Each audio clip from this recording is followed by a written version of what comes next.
Mesdames et messieurs, bonsoir. Merci d'avoir choisi RTI 1 à la une de ce 20h. Le CESEC s'investit dans la lutte contre les changements climatiques. Le Conseil économique, social, environnemental et culturel vient de se réunir en séance plénière. Objectif, élaborer une stratégie commune avec tous les acteurs de la société civile. Et tous sont invités à s'impliquer davantage dans la lutte en initiant des actions concrètes et inclusives. L'enquête de la rédaction de RTI 1 porte ce soir sur l'absence de toilettes publiques dans certains quartiers d'Abidjan. Conséquence, les rues sont devenues aux grandes dames de Dame Nature, des latrines à ciel ouvert. L'hygiène de vie est mise à rude contribution, causant des désagréments. L'environnement pollué devient une source de maladies. La Côte d'Ivoire avait transformé sa production agricole. Abidjan accueille un forum pour développer les chaînes de valeur et l'industrie de la transformation alimentaire sur le territoire national. L'objectif de cette initiative est d'inverser le rapport de force au profit des paysans et améliorer leurs conditions de vie. Enfin, au Tchad, le retrait de l'armée française est enclenché. Des avions de chasse basés dans le pays ont décollé de la capitale. Ce départ des soldats français fait suite à la volonté de N'Djamena de rompre les accords de sécurité et de défense avec Paris. Les premiers avions de combat Mirage ont regagné leur base en France. Bienvenue sur RTI 1.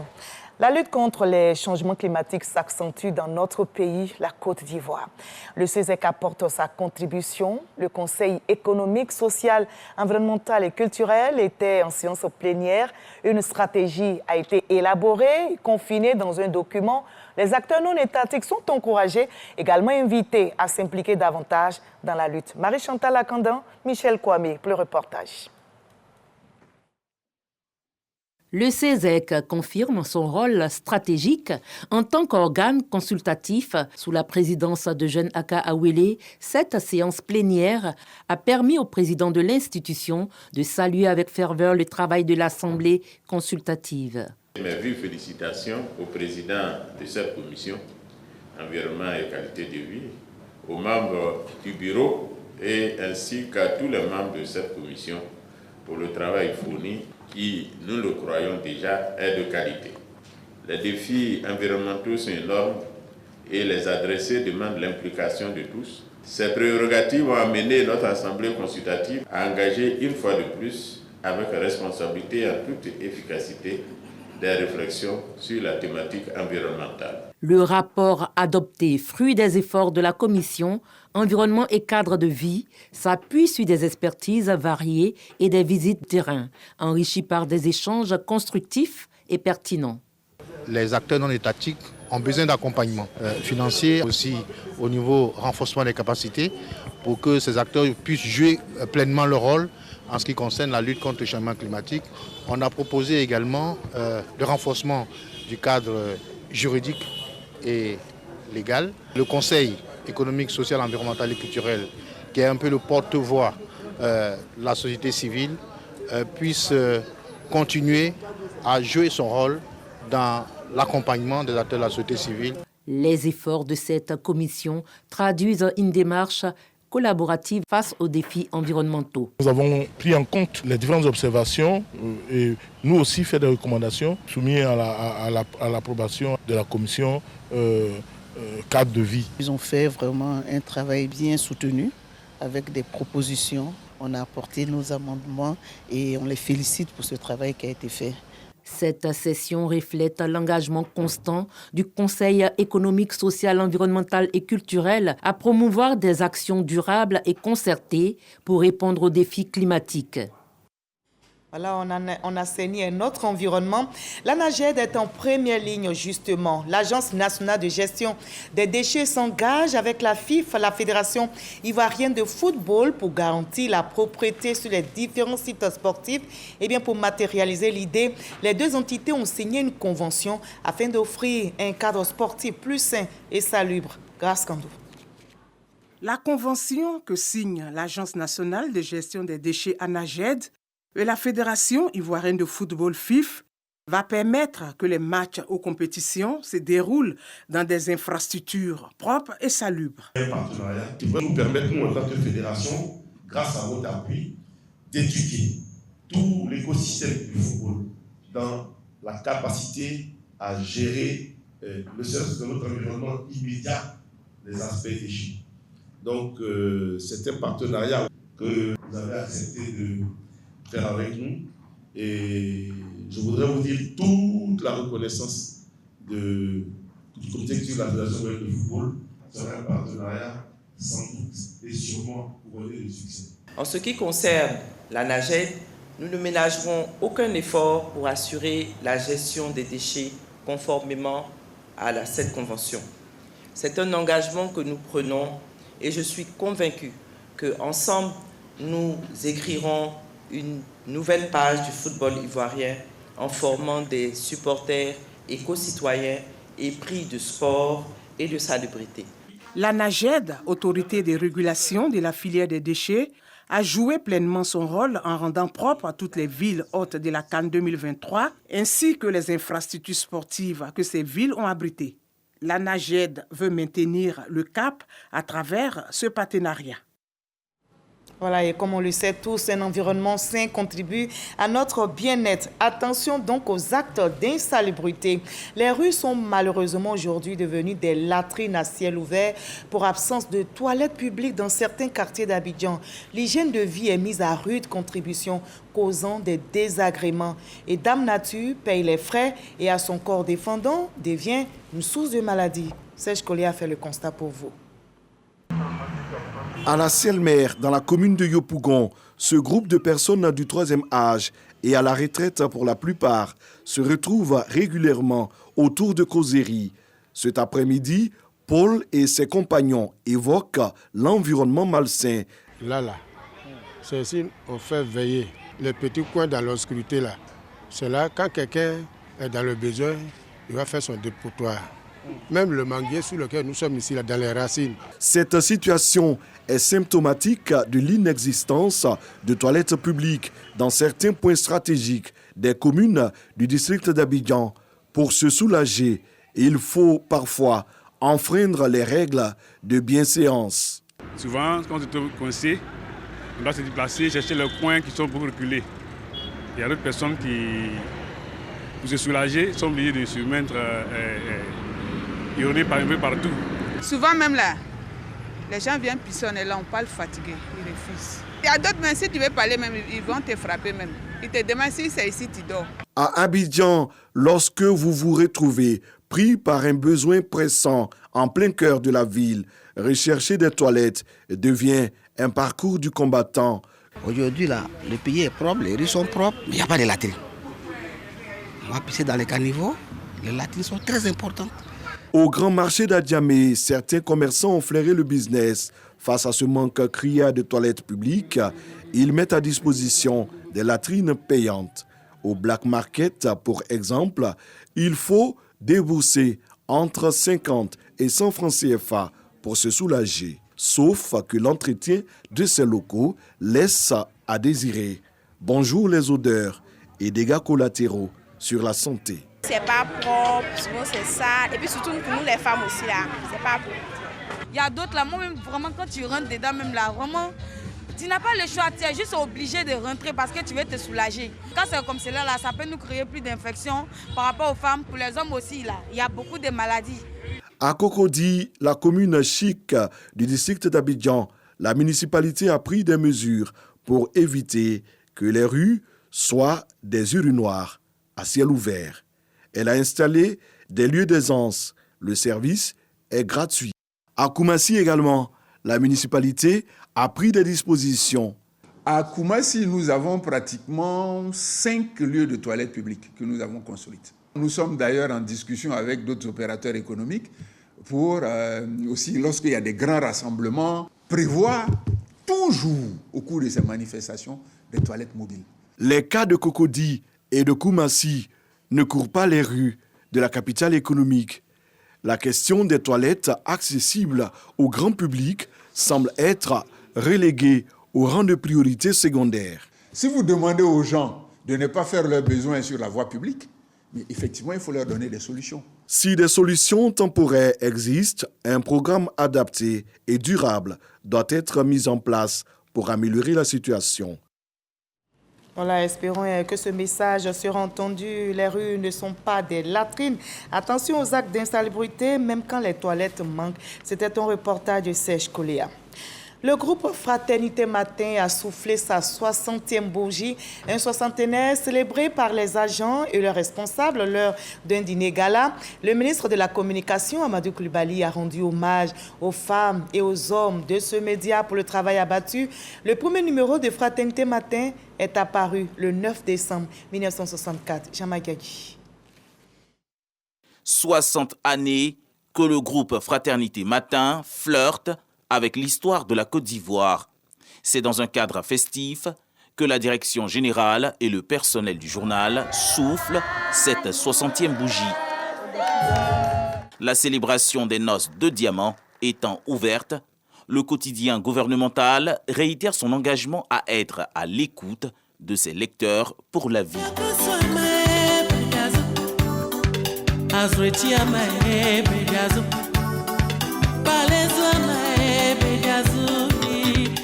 60 ans d'expérience et d'espoir, le groupe Fraternité Matin veut continuer à écrire l'histoire de la Côte d'Ivoire. De la presse imprimée au numérique, Fratmat compte conserver son leadership. En cette soirée festive, j'aimerais vous dire merci. Merci et surtout, joyeux anniversaire. Je ne peux clore ces remerciements à notre valeureux personnel sans une pensée particulière émue pour des personnalités remarquables qui ont gravé leur empreinte dans l'histoire de Fraternité Matin et qui malheureusement nous ont quittés. J'ai une pensée émue pour notre regretté fondateur, le président Félix Houphouët-Boigny. J'ai également une pensée pieuse pour notre premier rédacteur en chef, le président Laurent Donat Fologo, et pour tous les anciens cadres et travailleurs de l'entreprise de regrettée mémoire. L'État de Côte d'Ivoire, à travers le ministère de la Communication, entend renforcer la crédibilité du quotidien, véritable patrimoine national. Avoir tenu 60 ans montre qu'il y a une résilience déjà donc, de cet organe, parce que c'était 60 ans qui n'ont pas été une mer d'huile.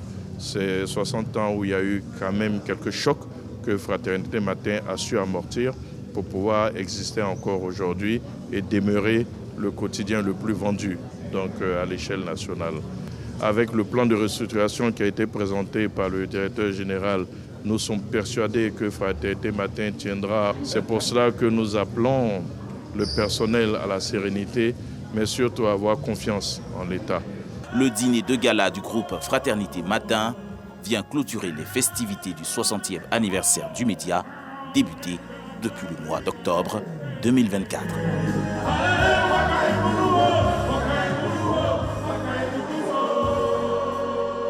Et en marge de toutes ces activités, la Côte d'Ivoire s'attelle à transformer sa production agricole. Abidjan accueille depuis ce matin donc un forum pour développer les chaînes de valeur et l'industrie de la transformation alimentaire. Le pays exporte plusieurs de ses produits à l'extérieur, notamment le cacao, le café, l'anacade. Il faut maintenant aller plus loin. Eh bien, la Côte d'Ivoire veut passer à la phase de transformation, nous rapporte l'enseigne Bakayoko. Noix de cajou, baie de café, fèves de cacao, riz, agrumes, cultures vivrières poussent en abondance sur le sol ivoirien. Malheureusement, ces précieuses denrées ne nourrissent pas suffisamment les acteurs qui les cultivent. Un problème économique dont l'origine est à rechercher dans le déficit d'industrie de transformation permettant de produire à l'échelon local les denrées dont les populations ont besoin pour se nourrir. L'objectif de ce forum, c'était de pouvoir inviter des hommes d'affaires, des investisseurs pour venir découvrir un peu les possibilités d'investissement dans le domaine de la transformation locale en fait en Côte d'Ivoire. Pas uniquement que le volet agricole, quel que soit le domaine d'activité, les projets que nos responsables ont ici, que ce soit les structures d'État, que ce soit les structures privées, ils puissent avoir cette collaboration. À ce forum, les acteurs ivoiriens à extraire la Côte d'Ivoire de ce rapport de force déséquilibré en misant sur la transformation locale de ses matières premières agricoles. Le Fonds interprofessionnel de recherche et de conseil agricole, FIRCA, est en première ligne. Au niveau des acteurs, c'est de se regrouper, c'est de commencer quelque part. Parce que quand on parle de transformation, on n'a pas besoin de forcément un grand moyen pour commencer. Il faut commencer à petite échelle et ainsi de suite pour pouvoir revenir plus grand. Au niveau du FICA, nous faisons l'accompagnement sur toute la chaîne. Cette dynamique devrait bénéficier d'un nouveau coup d'accélérateur avec le projet des chaînes de valeur compétitives pour l'emploi et la transformation économique. Riche en matières premières agricoles, mais dépendante du reste du monde pour se nourrir, c'est ce paradoxe que la Côte d'Ivoire veut résoudre absolument. Et la Côte d'Ivoire qui reste aussi une destination privilégiée. 24 nations sont à Abidjan pour échanger sur les bonnes pratiques, identifier des solutions innovantes et renforcer la coopération entre elles. C'est le 2e symposium international des pays d'Afrique francophone sur l'état civil. L'Union européenne qui accompagne notre pays sur ce chantier va investir 10 milliards de francs CFA afin de poursuivre la digitalisation et la formation des agents de l'ONESI. Walter Amadou Ouattara. État civil de la mairie d'Adjamé. Et oui, vient faire la déclaration de son neveu 2 semaines après sa naissance. Pour ne pas qu'après il y ait un jugement supplétif, il y ait trop d'histoires, je dirais à nos parents de vite faire les déclarations de naissance pour que les enfants aient un avenir meilleur. Cette prise de conscience est à mettre au compte de l'impact positif des campagnes de sensibilisation entamées depuis 2021 grâce à un appui de l'Union européenne. S'enregistrer dans les faits d'état civil, ce que soit aussi le mariage, c'est vraiment primordial pour avoir les accès de base, les accès à l'éducation, les accès aux soins de santé. Cette bonne pratique sera partagée avec 24 nations à l'occasion du 2e symposium international des pays d'Afrique francophone sur l'état civil. On va apprendre comment, avec les autres pays, comment gérer l'état civil. Nous, on a la chance qu'on est à 97-98 de naissance inscrits, mais notre grand problème, c'est les décès, le mariage et le divorce. Le ministre de l'Intérieur et de la Sécurité se félicite de la tenue de cette rencontre en terre ivoirienne. Loin d'être une simple formalité administrative, est un moyen de garantir l'identité légale des individus. Elle permet à chaque citoyen de faire valoir ses droits fondamentaux. Grâce à cette première phase du partenariat avec l'Union européenne, 1900 agents ont été formés, 17 centres d'état civil rénovés et équipés. Lancé aujourd'hui même, le second projet de soutien à l'état civil est doté d'un montant de 10 milliards de francs CFA. Et ça bouge aussi sur le front sanitaire. La 9e édition de la conférence internationale de l'Association africaine des chirurgiens thoraciques et cardiovasculaires vient de se tenir à Abidjan.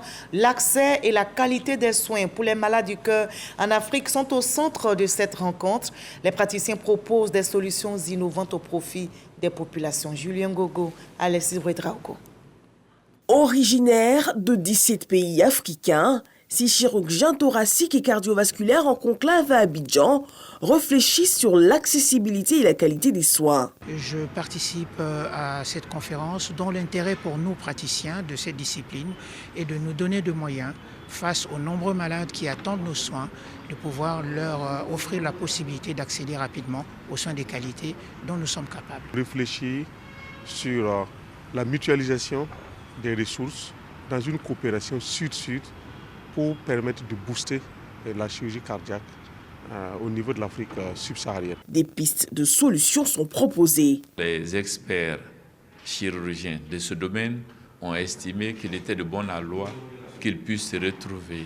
Et ces marchés devraient permettre d'avoir désormais ces équipements et ces consommables à des coûts accessibles. Le besoin croissant des populations à ces soins a fait que Son Excellence, Monsieur le Président de la République, Alassane Ouattara, a bien voulu autoriser la construction d'un 2e institut de cardiologie, à Boaké, à ces travaux qui sont avancés à plus de 90%. Donc c'est un institut qui est presque achevé et qui va bientôt être livré à la population. Ces experts souhaitent entre autres prise en compte les interventions chirurgicales par la couverture maladie universelle. Cette démarche soulagerait selon eux 75% des patients en Afrique. Voilà, et le projet Eau pour tous qui se déploie à travers le pays. La première phase de ce projet a été lancée à Galébré dans le département de Gagnoa. Ce projet, d'un coût de plus de 133 milliards de francs CFA, impactera les populations dans 200 sous-préfectures du pays. On en sait plus avec notre reporter Godfrey Okambawa. Accompagné de sa collègue chargée de la cohésion nationale, de la solidarité et de la lutte contre la pauvreté, le ministre Bouaké Fofana pose la première canalisation symbolique de la première phase du projet Eau pour tous dans la ville de Galébré, département de Gagnoa. Ici, 3 forages seront réalisés pour répondre aux besoins urgents et adaptés aux réalités locales. 150 mètres cubes d'eau par jour pour 20 000 foyers dans la ville de Galébré et ses environs. Ce projet qui démarre ici même à Galébré est une réponse concrète et ambitieuse aux défis que rencontrent encore beaucoup de chefs-lieux de sous-préfecture en matière d'approvisionnement en eau potable. En Côte d'Ivoire, malgré des efforts considérables, de nombreuses localités font encore face à des difficultés d'accès à l'eau potable et à des services d'assainissement adaptés. Chers parents, le projet que nous lançons aujourd'hui ici à Galébré est à la hauteur de vos attentes et de vos besoins. Au nom des populations, la ministre Miss Belmondo Dogo a exprimé sa reconnaissance au président de la République pour ce projet qui répond à un besoin vital. Depuis 2006, nous regardons sur la route qui voudra bien nous offrir de l'eau. Et cette personne-là, ça a été le président Alassane Ouattara, et veuillez traduire au président Alassane Ouattara la gratitude de nos parents et lui dire merci pour l'eau, source de vie, l'eau qui va permettre à nos femmes d'avoir plus de temps pour vaquer à les occupations. De montant de plus de 130 milliards de francs CFA, le projet Eau pour tous permettra d'améliorer la vie de plus d'1 500 000 personnes réparties dans 200 sous-préfectures de la Côte d'Ivoire. Voilà, on va garder le sourire avec ces fêtes de fin d'année qui s'annoncent. C'est bientôt la Noël. Les rues et les boutiques brillent déjà de mille feux. Les guirlandes et les sapins de Noël sont déjà dans la place. Les tout petits comme les grands s'apprêtent à accueillir le Père Noël comme il se doit. Nos reporters ont sillonné les rues d'Abidjan pour vous transporter dans cette belle ambiance féerique. À partir du vendredi 20 décembre 2024, le district autonome d'Abidjan s'illuminera aux couleurs des fêtes de fin d'année. Ce concept dénommé Abidjan Ville Lumière, initié depuis 2011, est un moment de partage et de communion entre les populations. À l'approche de ce jour mémorable, les populations du district se prononcent sur la tenue de cet événement. Abidjan Ville Lumière, c'est toujours magique en période de fin d'année d'avoir cette magie-là dans la ville. C'est intéressant, ça rend la ville très jolie. Les guirlandes, les sapins à chaque carrefour. La ville devient coquette de jour en jour. C'est une très bonne initiative, mais nous voulons que le côté sécurité soit plus amélioré. Pour la réussite de cette opération, le district d'Abidjan rassure les populations à travers un point presse.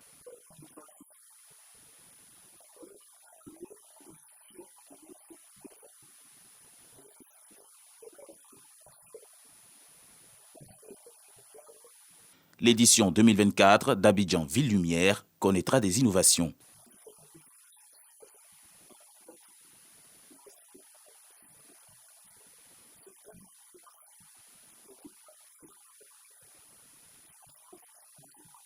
La thématique de Côte d'Ivoire solidaire sera au cœur des célébrations. La mise sous tension sera faite par la Première Dame le 20 décembre prochain. Comme bouquet final, un feu d'artifice géant illuminera le district d'Abidjan le 31 décembre à la baie lagunaire de Treichville. Voilà, et la Noël bientôt sera bientôt là. Mais vous avez vu plus tôt le reportage de Jean Magagui pour les fêtes de fin d'année à Abidjan qui se parura de ses nouveaux habits. Les illuminations de la ville sont devenues une attraction très prisée, attendue impatiemment chaque année par les Ivoiriens. Il faut sourire, c'est l'intitulé du nouveau single interprété par 3 jeunes artistes de la Fondation Ici on chante. Et cette chanson est un appel des enfants à positiver malgré les difficultés de la vie. Khalid Diomondi. Tous les jours garde le sourire, tous les jours faut être en joie, mais malgré tout, faut positiver. Sourire aux lèvres, ces jeunes talents de la Fondation Ici on chante distillent quelques notes de leur nouveau single intitulé « Il faut sourire ». Faut sourire, oh, faut sourire, malgré les soucis. Faut sourire, oh, faut sourire, ainsi va la vie. Faut sourire, oh, faut sourire. Cette chanson se veut être une thérapie musicale pour les cœurs meurtris et les personnes faisant face à l'adversité. Elle a été composée par Willy Bénédiction en collaboration avec Tamsir, Diabostek et Ami Bamba et interprétée par 3 anciens lauréats de l'émission musicale 1 à 12. Je suis très heureuse d'être retenue parmi les 3 personnes qui ont posé sur la chanson « Il faut sourire ». C'est un plaisir pour moi parce que, en quelque sorte, ça m'apporte de la confiance en moi. Surtout quand on écoute les paroles de la chanson, ça parle de sourire, de profiter de la vie, de profiter de la joie que la vie nous offre. On nous offre à la Fondation tout ce qu'on a désiré être depuis tout petit. C'est un rêve d'enfant. On a l'occasion de pouvoir enregistrer des chansons, se prendre comme des stars parce qu'on arrive à faire ce qu'on aime. Je pense que c'est une grâce. Le public est séduit par cette nouvelle pépite des enfants de la Fondation Ici on chante, qui est en phase avec des problématiques sociales. Cette chanson, elle est bienvenue, elle est bien d'actualité, parce qu'aujourd'hui, tout le monde est dans le stress, tout le monde est dans l'anxiété. Et quand c'est comme ça, des voix se lèvent, on dit il faut sourire. Avec le sourire, on peut tout obtenir. Avec le sourire, la rate se dilate, on a le cœur qui sourit. Je pense en d'autres termes que ces enfants-là sont en train de nous montrer le chemin même d'être en paix et de vivre en bonne intelligence les uns envers les autres. Ces enfants-là, il faut les soutenir. Pour cette fin d'année 2024, les lauréats des 4 dernières saisons de l'émission musicale 1 à 12 s'affronteront dans un numéro inédit.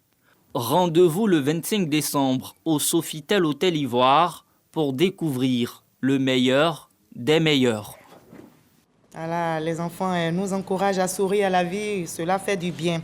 Le 20 janvier 2025, Donald Trump sera investi comme le 47e président des États-Unis après sa victoire du 5 novembre dernier. Les États-Unis sont prêts pour une alternance réussie et c'est ce qu'a affirmé l'ambassadeur des États-Unis en Côte d'Ivoire, Jessica Davis-Ba. Le reportage est signé Michel Digri. Au-delà des montées de tension observées au cours du processus électoral lors de la présidentielle américaine, le choix du peuple a été respecté. Pour l'ambassadrice des États-Unis en Côte d'Ivoire, cette tradition démocratique sera toujours maintenue. Notre première transition pacifique de pouvoir a eu lieu en 1797. Et cette tradition profondément enracinée se poursuit avec le processus de transition au cours actuellement à Washington. Les administrations sortantes et entrantes collaborent étroitement pour garantir un passage de relais fluide. Jessica Davis-Ba a partagé l'expérience américaine avec les journalistes au cours de cette table ronde. Son vœu, la réussite de la future présidentielle en Côte d'Ivoire. Nous travaillons main dans la main, américains et ivoiriens, pour renforcer les systèmes électoraux, soutenir l'éducation civique et promouvoir la transparence. Et nos programmes visent à renforcer la confiance dans le processus électoral et à garantir que les élections soient libres, équitables, transparentes et apaisées, et que les résultats reflètent la volonté du peuple ivoirien. C'est le 20 janvier prochain que Donald Trump sera investi en tant que 47e président des États-Unis d'Amérique en présence du président sortant Joe Biden. On parle aussi des présidentielles au Ghana. La victoire de John Dramani Mahama à l'élection présidentielle a été confirmée. L'ancien chef d'État ghanéen, entre 2012 et 2017, a obtenu 56,55% des voix selon la commission électorale. Son adversaire, le vice-président et candidat du parti au pouvoir, Mahamoudou, avait déjà reconnu sa défaite. C'était le dimanche dernier. John Dramani Mahama, crédité de plus de 56% des voix, donnera la priorité à l'économie. Il promet de réinitialiser le pays sur plusieurs fronts pour le bien-être des Ghanéens, notamment en matière de logement abordable, de soins de santé, d'eau potable et de salaires équitables. On va terminer par le cadre. Le retrait de l'armée française est enclenché. Des avions et des chasses basés dans le pays ont décollé aujourd'hui de la capitale. Ce départ des soldats français fait suite à la volonté de N'Djamena de rompre les accords de sécurité et de défense avec Paris. Une rupture annoncée le 28 novembre dernier par les autorités cadiennes. Les premiers avions de combat Mirage ont regagné leur base en France. Les soldats français sont environ 1 millier sur place et il faudra plusieurs semaines pour qu'un calendrier de réduction de leurs opérations soit fixé. Vous l'avez très bien compris, c'est la fin de ce 20h. Merci de l'avoir suivi, mais ne décrochez surtout pas, car juste après ce journal, la direction des magazines d'information vous propose votre émission Ça fait l'actualité, un numéro consacré à la célébration de la journée des droits de l'homme qui se déroule chaque 10 décembre. Eliane Hervaux et des experts échangeront sur ce sujet pendant 52 minutes. Très belle soirée. À demain 20h, promouvons la paix partout, sans relâche.